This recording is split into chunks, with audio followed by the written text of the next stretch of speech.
On your Monday episode of Locked On Raptors, at this time in the offseason, we like to do two things on this podcast. We like to talk about draft guys, and we like to play stupid little games. But what if we combined it into one show?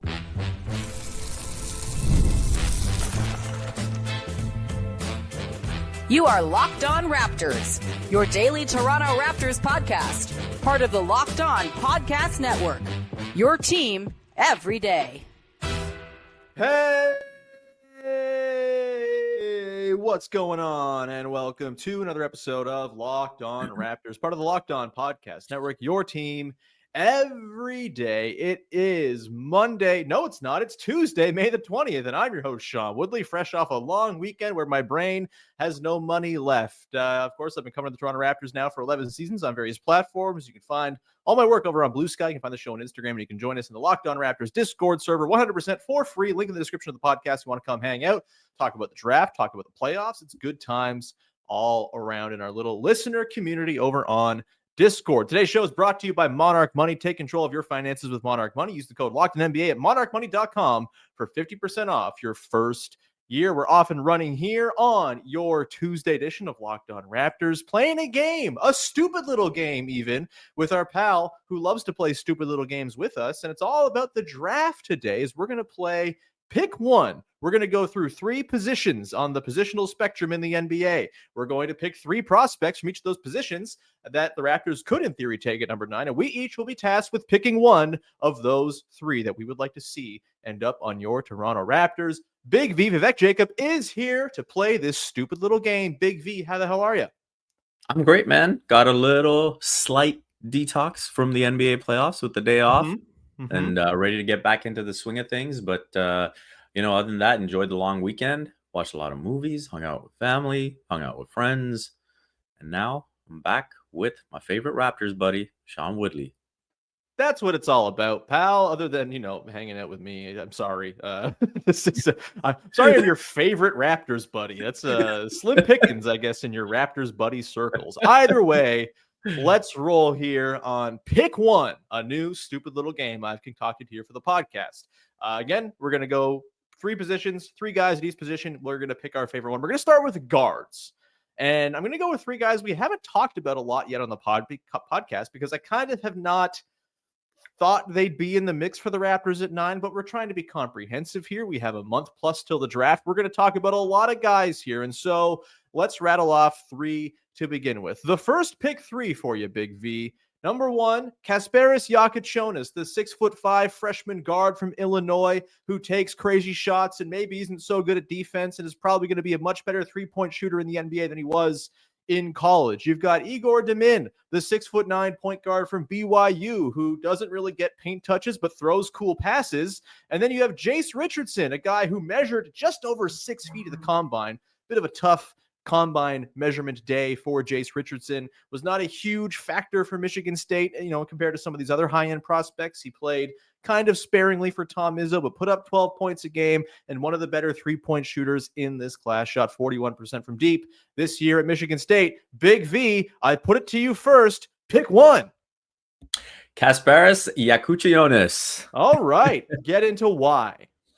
Honestly, I think this is a team that could still use some shot creation, some playmaking. And I know there's the bad decision-making that's going to be in there, but I think that's something you would generally try to iron out with any rookie. And I'd almost, try to reel them in, then have to bring that aspect out of them. So errors of commission, not a bad thing in a prospect. Yeah. So I think, the positives outweigh the negatives in terms of his fit with the Raptors. And I think especially, in terms of the general shot creation and the playmaking that he brings offensively, that is something that between these three guys, I would be most enamored with. So we're not very entertaining if you like debate and disagreement off the top, because I'm with you actually in pick one for the guards at least. I'm going Kasparas Jakucionis as well. 15 points a game, 5.7 boards, 4.7 assists, 56% on twos, 59% true shooting overall for him at Illinois. Had a really extensive offensive burden that, I talked about the 32% from downtown before. That I think is very much tied to he took some ridiculously challenging looks as the number one target of opposing defenses at college this year. Yeah, Canadian Will Riley was on the team too, but it really was Jakučionis' team, and he saw the full force of opposing defenses. And I think the number, I believe it was Hoop Intellect, our pal Keandre, threw this one out. It might have been Derek Parker. Actually, it was Derek Parker from No Ceilings. My apologies.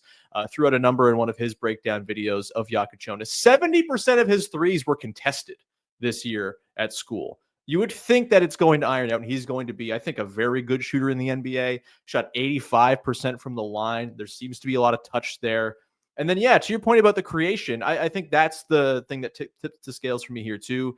I don't see either Demin or Richardson really ever being a lead on-ball creator type. And I'm not sure Jakučionis is going to have the athleticism and the overall sort of offensive punch to be able to do it all the time for a team. But I do think secondary creation, if he needs to work off the ball, attack closeouts, I think he can do that. I think he's going to be a good three-point shooter to allow for that to happen. And I think the offensive fit with him and Emmanuel Quickley could be really fun, just with the way you can kind of interchange who's on and who's off the ball, and there's some nice size there. My concerns are with the defense, and I think that applies to basically all of these guys in the guard trio we're looking at here. I think there's a real chance that a Quickley Jakučionis backcourt gets cooked real bad, and I think you could argue he's probably projecting as a worse defender than even RJ Barrett, who we know is no great shakes. That, to me, is where I kind of come down on. I don't think the Raptors should be taking one of these guards here at 9, all told. But for the sake of the game, I'm going Jakučionis. Do you have any thoughts on Demin or Richardson? Did either of them make it close for you? I'll get into my thoughts in a sec, but I'm curious where you come down on those two guys and where they may or may not have checked some boxes for you.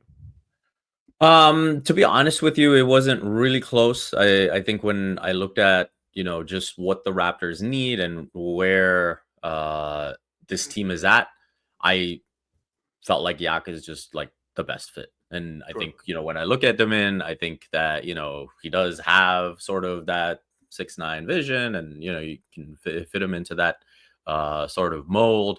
But I do think in terms of, the jumper, the offense, and the overall game, I did not see a fit. I think with Jase Richardson, I think the size is an issue. You've got Shed, you've got Quickley. So I'm not leaning that way at all. If I were to rank them, I'd probably put them in second. But I'd say it's a distant second. That's fair. I think if I was to rank these three guys by who's going to become like the best NBA player, I think Richardson I'd have ahead of Demin, but I think he's going to fit on very specific teams. And I've kind of made this point about this range of the draft, like, 6 through 17, all these guys we're going to talk about today and a whole bunch of other guys. I think it's very much going to be a thing where these guys hit if they land in the right situation for their skill set. It's not going to be kind of a one-size-fits-all thing for a lot of these prospects. They're very specific in their skill sets and their weaknesses and the things they bring to the table. And I think Richardson, like, if you paired him with like a big defensively oriented guard in the backcourt, I think he could totally work. I think of him, how awesome would he have been in theory on like the Bucks with Drew Holiday and Chris Middleton? You throw Richardson in, you can deal with a bit of a smaller guard, 3-point shooting off the ball, the touch when he drives. He's got a really nice floater package. Like, that would all fit beautifully on a bigger leaning team. Hell, he would have fit beautifully on an earlier version of Raptors Vision 6'9". If they wanted to have more than one guard on those teams, Jase Richardson would have been an excellent second guard behind Fred VanVleet on those early era Vision 6'9" teams. But yeah, I think the size for me, he kind of reads a little to me like Reed Shepherd, who I wasn't super high on in the draft. And, obviously it's 1 year. Reed Shepherd can still pop and figure some stuff out. But just when you're that small, you're just that small. There's not a whole lot you can do to overcome it. And yeah, some guys who are 6 feet tall kind of have that it thing that makes them hang in the NBA.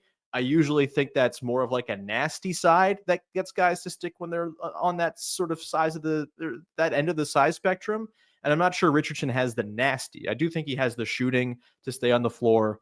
But yeah, I think it's pretty clearly Jakučionis among these three. Demin, just to quickly hit on him, I mean, really nice passer, makes a lot of cool passes, but I think you watch him and a lot of his cool passes come with like 1 foot inside the arc or outside the arc entirely. because I just don't think he can get separation. I don't think he can turn the corner on guys, and that's college defense. And yes, you're kind of the trade-off of lesser athletes in college versus a smaller, more condensed court.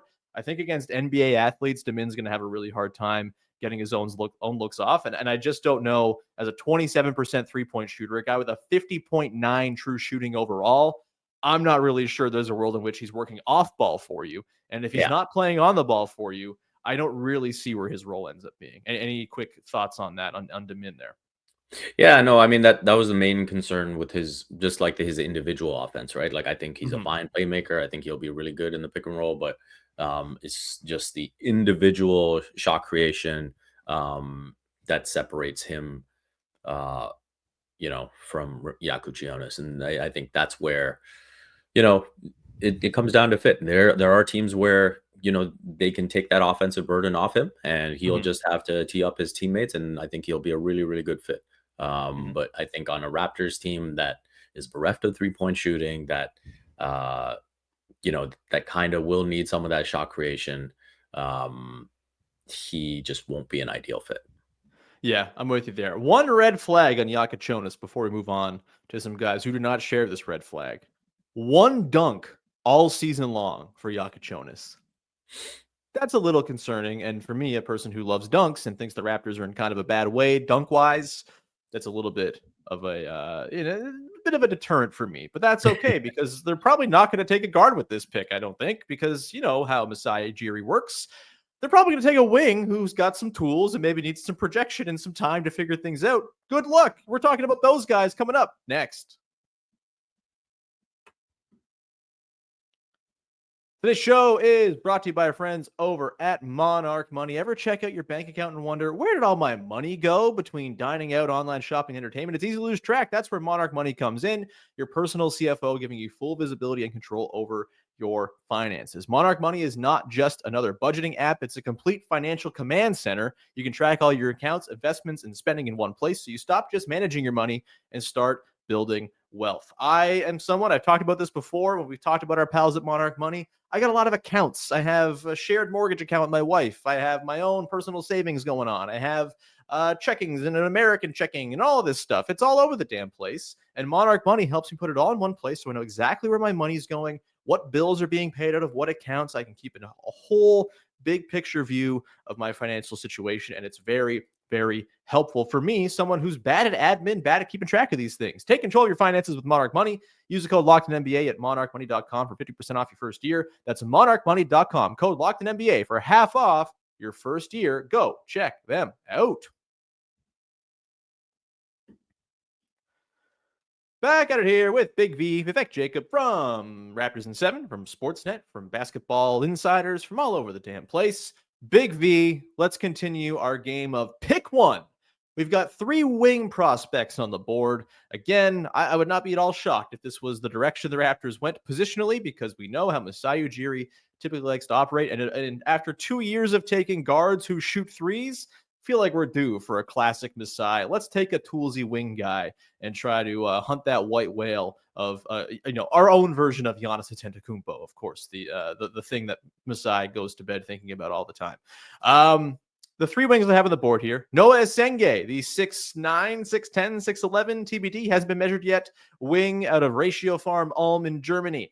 Carter Bryant, the 6'7" wing out of Arizona, who didn't play a ton this past year, but showed some flashes. And then Collin Murray-Boyles, the sophomore 6'7" forward / small ball big / wing. He'll be 20 years old by draft night, a little older than these other 2 guys out of South Carolina. I will put it to you here, Big V. Pick one: Murray-Boyles, Carter Bryant, or Noa Essengue. You are muted. So this was a tough one. I ultimately went with Carter Bryant. Oh, I think that of these players, I think that he has the smoothest game. I think his jumper looks really fluid. I think I've really enjoyed watching the pop to his game, the athleticism, the defense, and if you're looking at that, prototypical potential wing stopper, I think he's someone that could fit that mold, along with bringing, enough offensive juice. Now, I do think that Noa Essengue is the guy with the highest ceiling, and I think there's a lot to like about his game, and so that part of it was very intriguing, and that's where my debate primarily was. But ultimately, I went with Bryant. I like it. I Get a disagree Jacoby with and a you. Bryant on here. There, yeah. This is a big deterrent for me as a longtime Kobe non-appreciator. Yeah. Carter Bryant, such an OG Anunoby coded prospect to me. Not that comparisons are everything, but like, you know, not super high usage in college, very athletic. The 3-point shot seems very real. The defensive flashes are really tantalizing.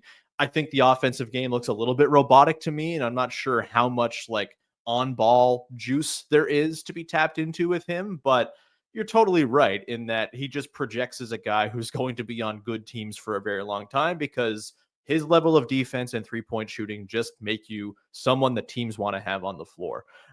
So I'm not opposed to Carter Bryant. All these three guys I think are fun in their own ways. I'm going Noa Essengue. Maybe not a surprise to listeners of this podcast. I've been kind of on his bandwagon for a little while here.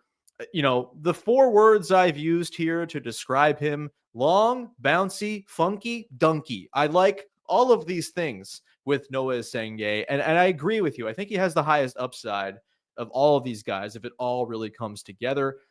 This year in Germany, look, the numbers are weird because he's only playing 23 and a half minutes for Ratio Farm. 11 points, 5 boards, an assist, a steal, half a block, only shooting 26.4% from 3, which I get it. That's a concern. And we're going to get into another guy, Collin Murray-Boyles. We'll talk about him in a sec, whose big red flag for me is 3-point shooting as well. I just kind of buy how the jump shot looks with Essengue more than I buy it with Murray-Boyles. And I think he's also very, very young. He's 18 years old. He's one of the 3 youngest guys in this class alongside Jeremiah Fears and Cooper Flagg, both of whom should be high school seniors right now. They reclassified. He's not going to be 19 until December. He's super young. I think there's a lot for him to still grow into. And it seems like over the course of just this season in Germany, he's figuring things out. He had a game where he shot 13 of 13 from the line over the weekend. He's at 35% from 3 over the last couple of months after a rough start. And I just think there's too much there in terms of tools. I think his defense and his size, he's got to bulk up, as every 18-year-old in the world needs to, except for Cooper Flagg, apparently.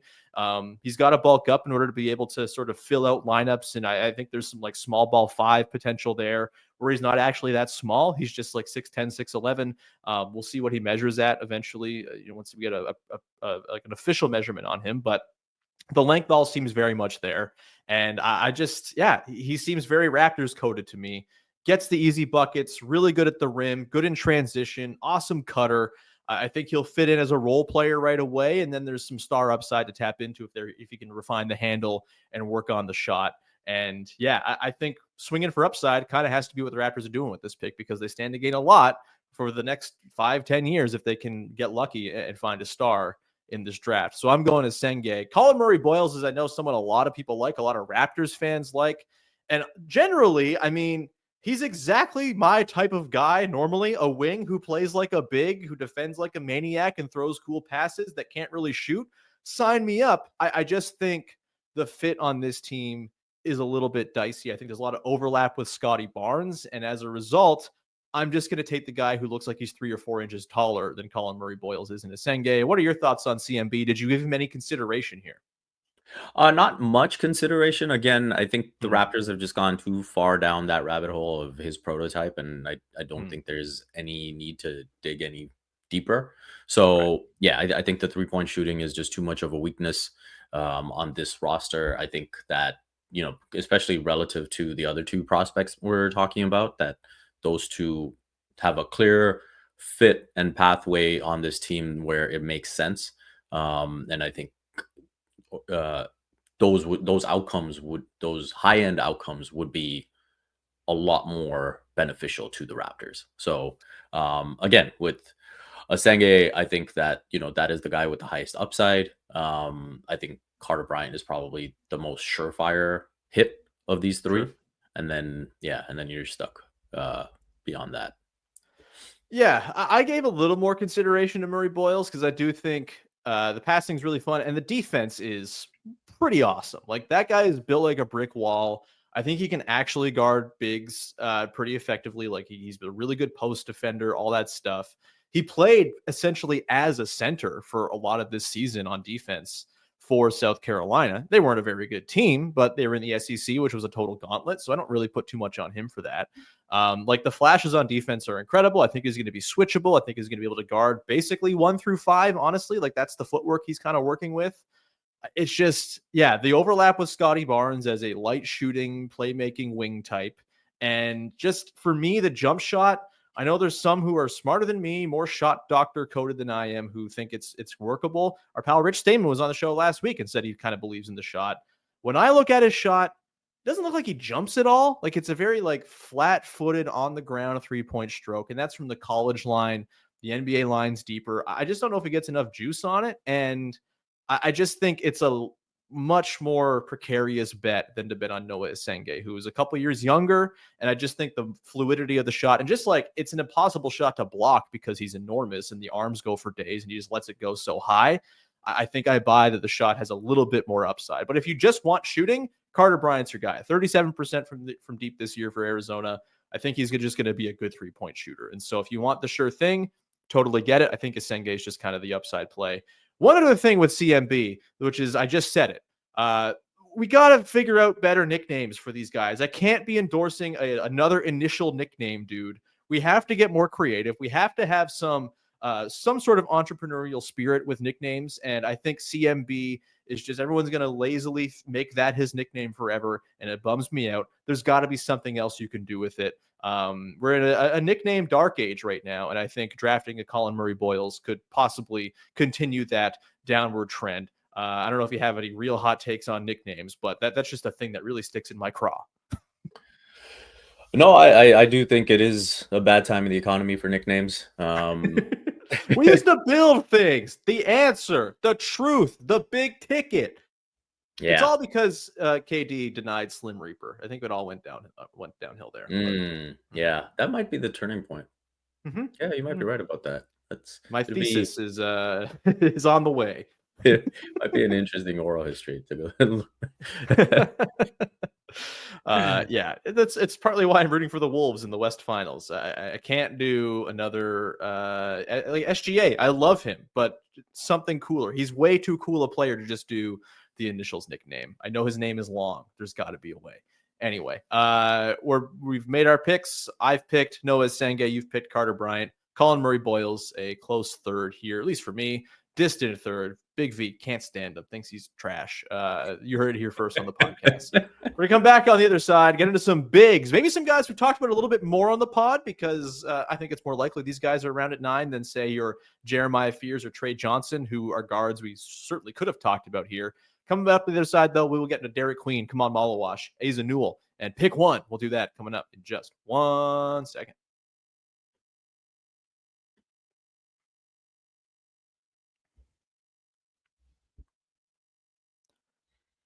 Wrapping it up here on your Tuesday Pick One edition of Locked On Raptors. Just a heads up, lots of draft talk coming up this week. I'll do some dudes tomorrow. I'm just going to run through some scouting reports on some guys. We've got Trill Bro Dude from Ball coming by on Thursday again, and we love having him on the show. He's a great draft guy, and we will, we'll plot the course with all kinds of draft stuff between now and next month, of course. Let's get to it. Pick one here, Big V. Got 3 bigs on the board. Derik Queen, the post-up, cool pass-throwing, kind of small, big man who hit a big-time shot in the tournament for Maryland, is very cool. Checks a lot of boxes for me, just as a guy, as a style of player. Khaman Maluach, who I've been pounding the table for months here on the podcast. I'm super in. Measured at 7'1", with a 7'7" wingspan at the Combine. The man is large. And then Asa Newell, who was a guy I once kind of had very high on my board. I've dropped him down over time, and he measured 6'9" with a 6'11" wingspan at the Combine. A little concerning there. I don't know if either of us will be picking Newell here, but Big V, let's roll. Who you got? Pick one. Derik Queen, Khaman Maluach, or Asa Newell? So this was the toughest one for me. Okay. And, as much as I like Maluach, and the defensive upside intrigues, I ultimately went with Derik Queen because the offensive polish, what he brings on that side of the ball, I think could be extremely valuable to this team. I think Darko Rajakovic would absolutely love it. I think it's a nice contrast to what Jakob Poeltl brings to the table. And I do think that it'd be fun to watch him operate, next to a Scotty, next to an Ingram, next to a Quickly. And yeah, I think that type of juice that he has to his offensive game, and you kind of see the way he can operate from just different positions on the floor. That's something that, could be, again, in terms of the ceiling, the offensive ceiling, I would probably lean towards that in a pinch. But again, this was really, really tough between him and Maluach. Yeah, listeners of this podcast know I'm probably going Maluach here. I again, Derik Queen in a vacuum does a lot of things that make me go wee, because I really like cool big men who are kind of undersized, throw wicked passes. It's great, but I just worry about the fit with Scotty Barnes in particular, and I think the size at just 6'9", his wingspan is just under 7 feet. I'm concerned that he's not going to kind of have a position on the defensive end. He's going to have to be more of a 4 defensively, and I just don't know where that fits in. I don't see him being like a daunting drop defender. I don't see him necessarily having the foot speed to be a guy who comes to the level of the screen and can recover back and cover ground. Whereas Maluach, like, he just takes one step and he's covered ground because he's enormous. And I just think 7'1" with a 7'7" wingspan is really tough to pass up for a guy who I think at the very minimum baseline is just going to be an excellent rim protector, who is an awesome dive man, who finishes lobs and gives you a bit more of a vertical threat than they currently have with Jakob Poeltl. And look, neither of them have much three-point shooting credibility. Odds are neither of them become good three-point shooters.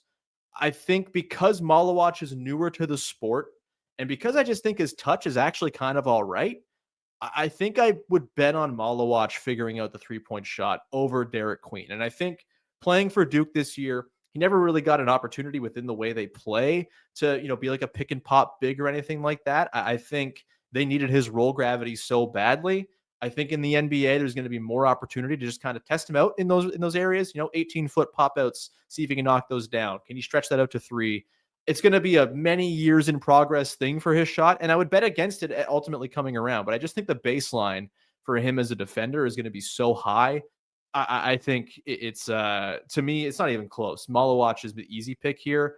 The idea of pairing him and Scotty Barnes defensively for the next 5 to 10 years sounds real awesome to me. And as much as I know this team needs offense, I don't know if you're going to get the most out of Derik Queen's offensive package playing with Scotty Barnes and Brandon Ingram, and in an offense that doesn't really say, hey, man, go work in the post for 8 seconds and figure something else out there, right? Like, I don't think that's the type of offensive player this offense really needs, as much as I do totally agree. The polish and craft there is really exciting. I just think the fit would be tough. And all of these comparisons to guys like Domantas Sabonis, Alperen Şengün, both of those guys are guys who I would say, the fit with Scotty's kind of dicey there. I don't know if I think that would be like a move I would make if, they were available in a vacuum or whatever. And so I kind of have to apply that same logic to Derik Queen, as much as it pains me because he's cool as hell. And also on the nickname thing, if he's not being called the Blizzard by halfway through his rookie season as a guy whose name literally sounds like Dairy Queen when you say it fast and who does cool spinning post moves,